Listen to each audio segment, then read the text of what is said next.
So today, we talked about how the relationship of sound God created, how that tradition was followed, what its real objective are, and how should it be recited. That is just my personal opinion. Any one of you have the right to disagree with it, reject it, or accept it. Whatever my journey has shown me, I have shared with you. If anything in this you like it, try to pass it on. Because that's what we are trying to do. To start a grassroots movement from the bottom up. From the top down, nothing is going to happen. All of this spiritual journey has to start from the individual, from the bottom up. So that would be my humble request to all of you. So before we conclude with an insight, we would open for any comments, questions, discussion, criticism.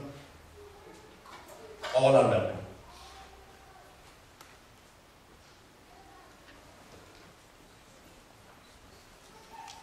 I would strongly urge you, do not go away from here with more questions in the mind than you came in with.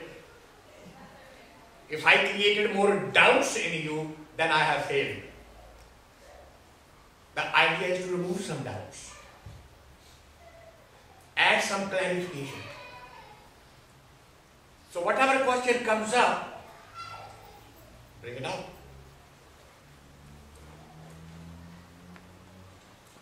Don't hesitate. I have no pride of authorship. You will not hurt me, you will not insult me, you will not upset me. Yes, sir. Question has come from a little girl from India. She wants to know why all our gurus are men, not a single woman. This girl is about 4 years old.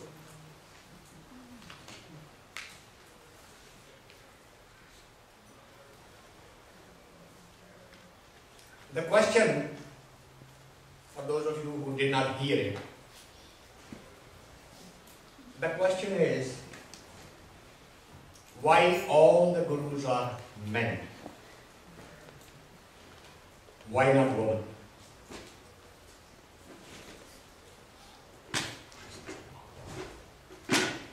Understand something.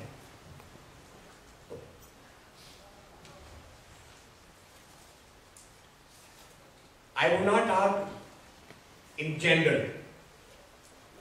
I will talk in terms of masculine energy and feminine energy.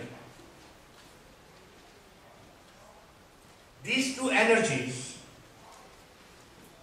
have different qualities. They have different purpose.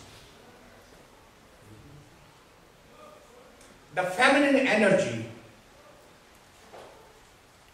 which is the main point in the question, by nature is actually closer to the creator than the male energy.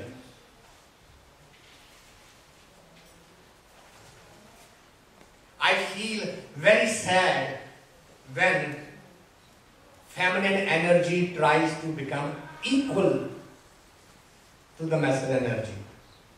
Because by trying to do that, actually they are lowering themselves, not raising themselves.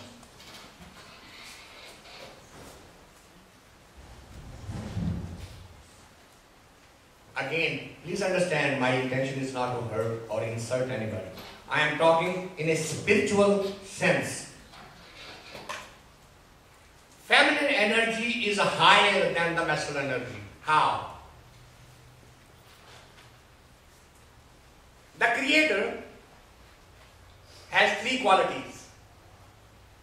The Creator creates, Creator sustains, and the Creator destroys. In Hindu Dharma, they have given the name to these three qualities. Brahma creates, Vishnu sustains, Shiva destroys. Mind you, these are actually the three symbols, three names. It is our choice that we have turned them into devas and we have started worshipping them. Veda did not mean it. Veda is saying that ultimate creator has three qualities: create, sustain, and destroy, recycle it. The feminine energy has two qualities already by birth. Every female has the capacity to create and sustain. Anybody disagrees with that? If the mother does not feed the child, can the child survive? She carries the child. Once child matures, she delivers the child. And then she sustains the child. But she has one problem. She cannot stand the destruction of something that she has created.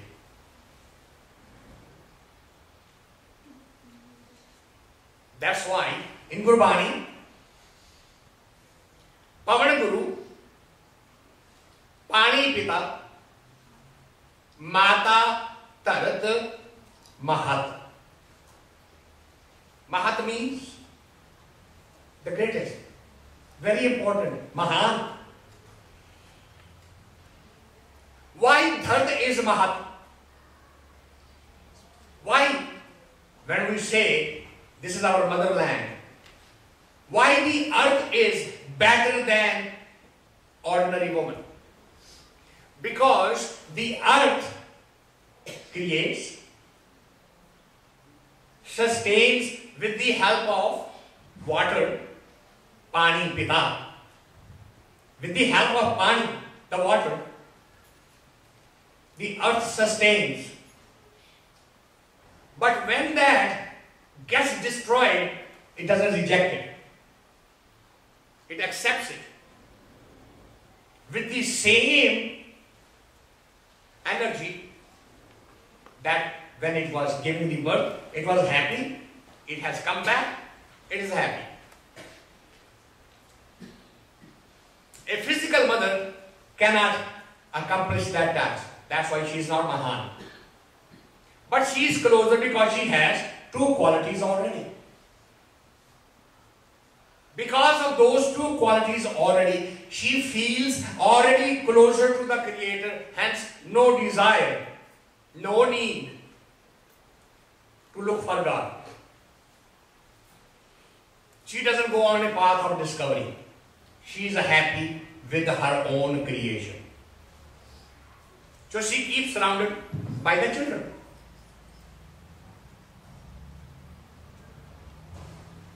In India, even today, when the son gets married, has his own child, and mother is crying, please don't leave me. Mom, I need to raise my own family. Don't worry about it. I'll raise your family too. You just stay with me.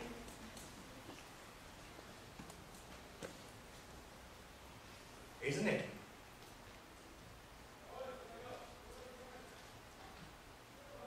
Oprah just visited India and she went to Amitabh Bachchan's house.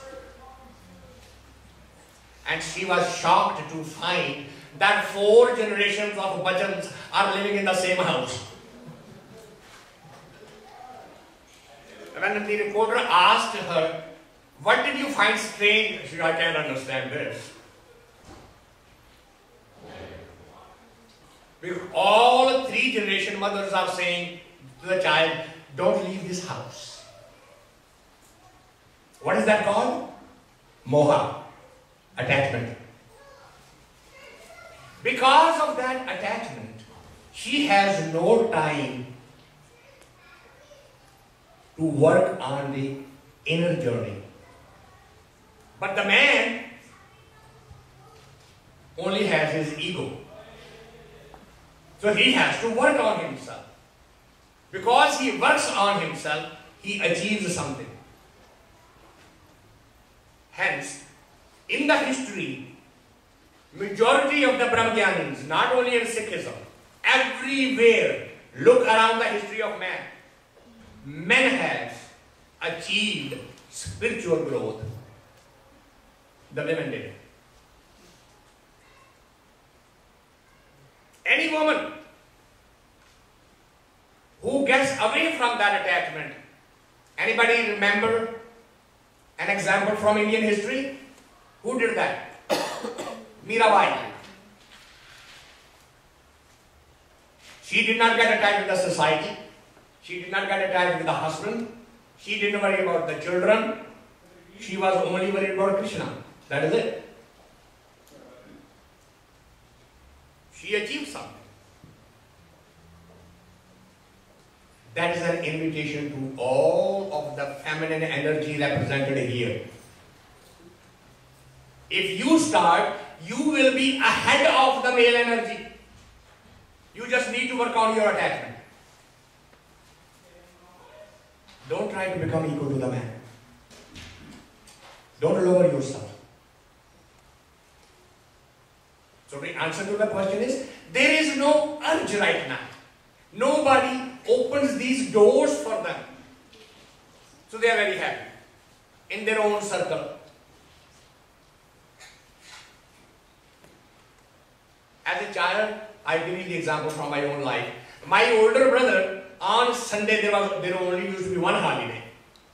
So on Sunday, he will go and buy newspapers and sit outside and read. And my sister-in-law, my bhabhi, used to throw a fit. What's the matter with you? Oh, you are only one day here. You can't be with the children? You can't be with me? Why are you reading about the other countries and forgetting about your own home? What is what the man does? He wants to know about the world.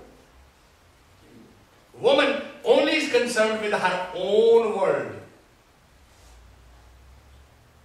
You would not find a woman reading world news on a holiday. Show me one.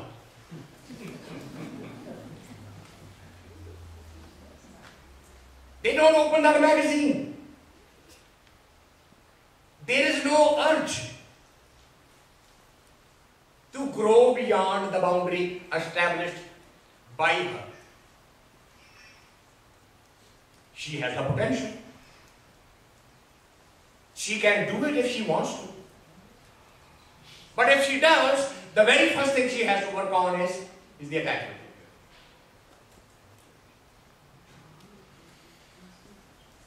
There are grandmothers sitting here in the hall. They are done with raising their own children. What are they doing now? They run after the children of the children. Hey, what's the matter with you? Did you not raise your son properly?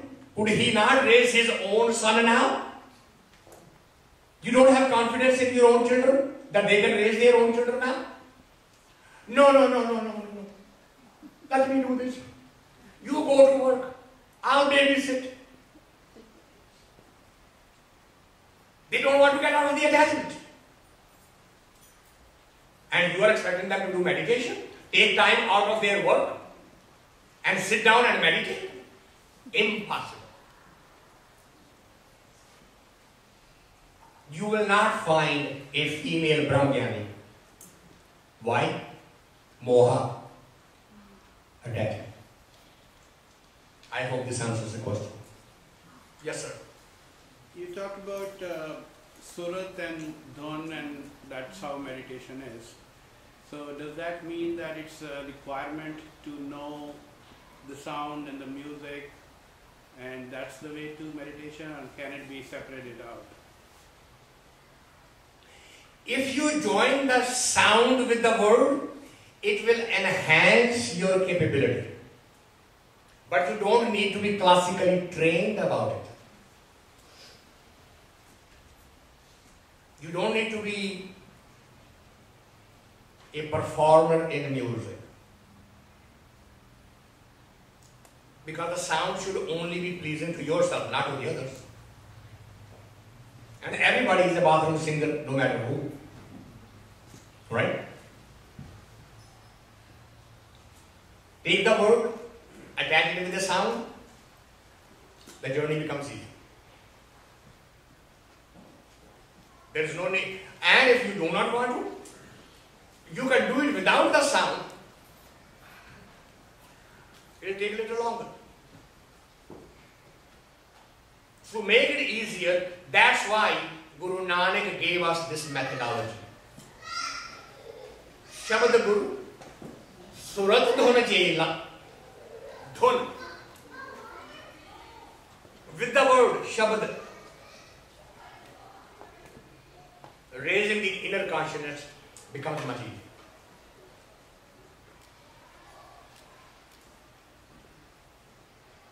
Anything else? Yes, sir. Just one thing, thank you first of all for sharing your knowledge of the ragas. It was very educational for me. My question is actually related to the last one, which is about the practical significance. So, you know, I'm still kind of struggling with how this knowledge of ragas and, you know, the time and the season and so on, how that can be used in day-to-day living, how that can be used in spiritual development, and I think you partly answered it, that it can enhance the meditative process. I'm just wondering, you know, what are there some tips here which allow one to use this knowledge in day-to-day living? And if I go to a Gurdwara, actually I don't know what rag is being sung, I don't understand, you know, how I should listen to it, you know, so those are the kinds of questions I have. So for those of you who did not get the question, he's trying to expand on the thought of the note and the shabad. That when you visit Gurdwara, what should be your stance and how should you listen? And the answer to that is that listening is dependent upon the word. The composition is just a helper. It is just a support mechanism. It's not the primary. The primary is the word. And try to get to the bottom. What is behind the word? Now a new phenomena has developed. Since the advent of computers, everybody has downloaded the English translation and they display it with it.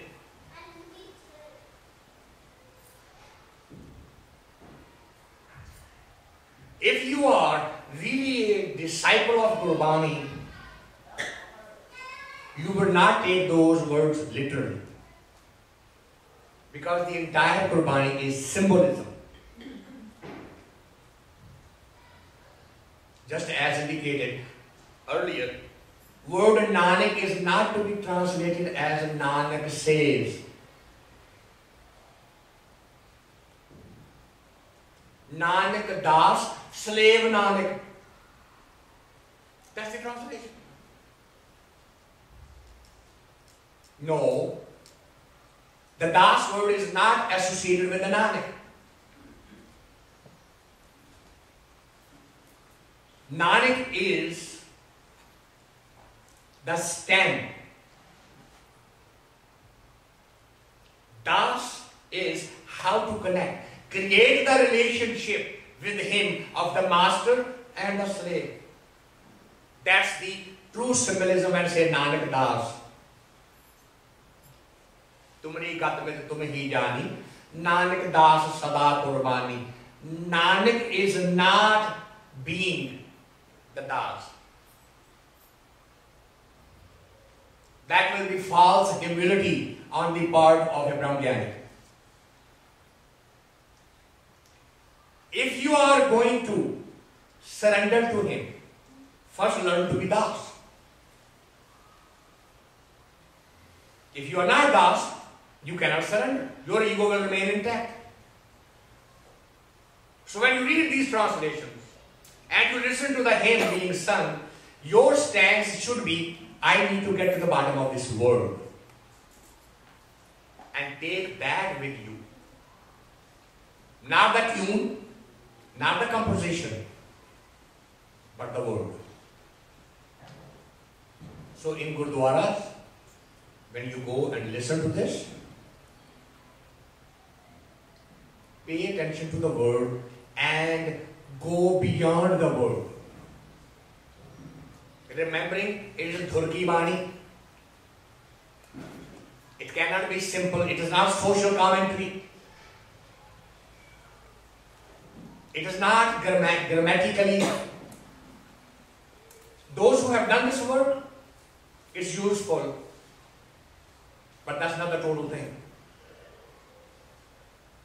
So go beyond the word. And that's why the Hukmnama, what does Hukmnama mean? That is the order for that particular day. Remember this to practice till you come back. That's what Hukam means. Guess what we do? फटाफट कड़ा प्रसाद बताओ जी बच्चे रो रहे हैं लंगर खाना है हुक्मनामा समझने लगे तो टाइम है nobody says stop. Let's understand what this is supposed to be so that we can practice this.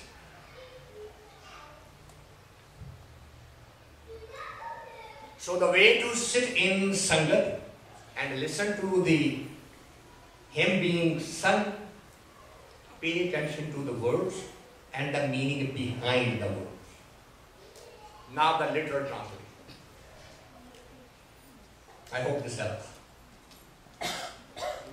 Yes, sir. When you say Shabad has to be combined with Dhun, now Dhun exactly means a musical tone or just a sound? Sound. Just sound. Just musical sound. Don't worry about the raga. Just the sound. That's pleasant to you. मेरे को एक question है हाँ जी एक छोटा question है थोड़ा जिहा टाइम लाओगे आंसर देने एक जो रह रहा है कि पढ़ते हैं ਅਸੀਂ किस सारे की टेक नानक मने माहे जिस में से कुछ वो मने माहे है कि मने माहे के मन ਦੇ ਵਿੱਚ टेक कर ਲਈ मन ਦੇ ਵਿੱਚ अच्छा ਦੂਜਾ ਹੈਗਾ ਕਿ ਜਿਵੇਂ ਤੁਸੀਂ ਜਿਹਨੂੰ ਅਸੀਂ ਆਸਾ ਦੀ ਵਾਰ ਕਹਿ ਦਿੰਦੇ ਹਾਂ ਕਿ ਚੰਦ ਫਾੜਦੇ ਤੇ ਪੌੜੀਆਂ ਫਾੜੀਆਂ ਕੰਬਾਈਨ ਕਰਕੇ ਜਦੋਂ ਅਸੀਂ ਆਨੰਦ ਸਾਹਿਬ ਪੜ੍ਹਦੇ ਹਾਂ ਉਦੋਂ ਅਸੀਂ ਪਹਿਲੀਆਂ 5 ਪੌੜੀਆਂ ਤੇ ਜਿਹੜੀ 6ਵਾਂ ਪਦ ਆ ਉਹ ਨਾਲ ਕੰਬਾਈਨ ਕਰਦੇ ਹਾਂ ਤੇ what was the tradition? Yeah, it's a good question. The question is that normally the tradition is Anand Sahib, the Bhat, we read the first 5 and then the last one. Why? Where did this tradition come from? Pay attention to the words. Anand journey starts. Anand bhaya meri maaye. Satguru mein paya. That's where the journey starts. Satguru mein paya. That is the third stage of achievement. That is the satori. That is stepping out of the Sarvakhand and getting into the Karmakhand. It's the Kirpada Khand. ਕਿਰਪਾ ਦੇ ਖੰਡ ਵਿੱਚ ਕੌਣ ਬੈਠੇ ਨੇ? ਤਿੱਥੇ ਭਗਤ ਵਸੇ ਕਹਿ ਲੋਏ, ਕਰੇ ਆਨੰਦ ਸੱਚਾ ਮਨ ਸੋਏ। That's the level of a bhagat. When Satguru from within, that sadhu, ਜਿਹਨੂੰ ਸਾਧ ਸੰਗਤ ਕਹਿੰਦੇ, ਸਾਧ ਸੰਗਤ ਬਾਹਰ ਨਹੀਂ ਹੁੰਦੀ, ਸਾਧ ਸੰਗਤ is inside. Meeting sangat with the inner sadhu. When that happens, that's when you feel the true Anand. That's why Gurbani said, Anand Anand sabko kahe, Anand Guru te jaane. Puch to lao Anand hunda ki hai? आज मां की दाल बड़ी सोहनी बनी सी, बड़ा आनंद आया। That's not Anand. That's swad, that's taste. When is the Anand? Satguru mein paaya. When did you get it? Satgur taan paaya. That's how. How? Sahaj se. When you reach the stage of Sahaj, Satguru comes in. That's where the journey starts. That's where the first idea of the music will automatically come into you. You do not need to go Gandharva Mahavidyalaya and learn Gurbani Kirtan. It will come to you.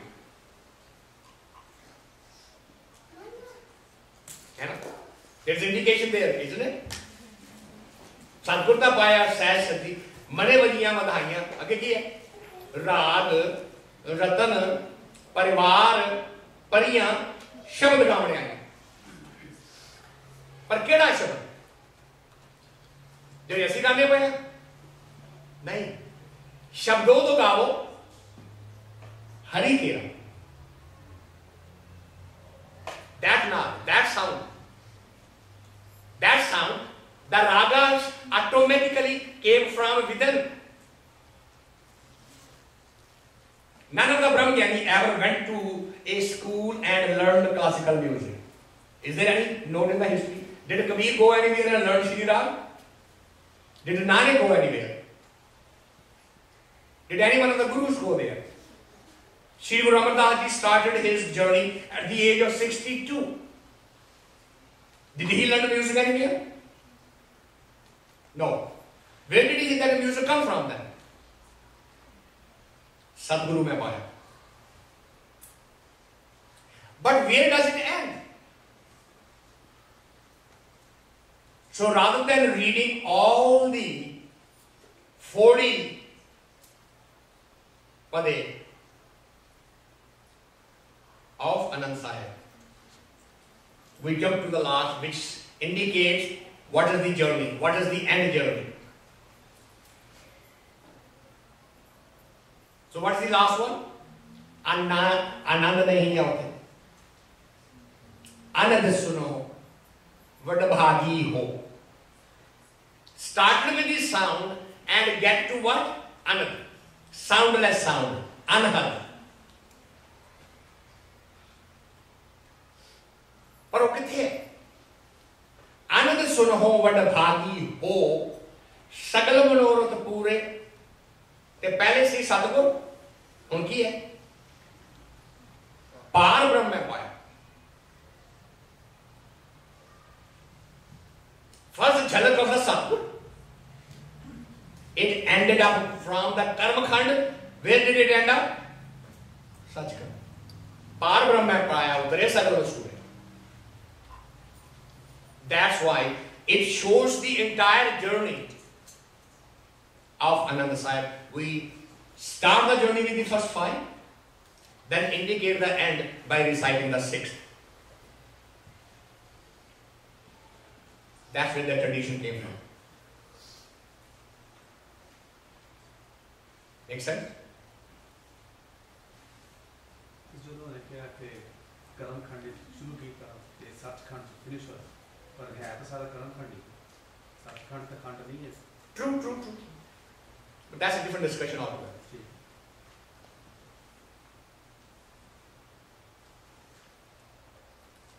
Anything else?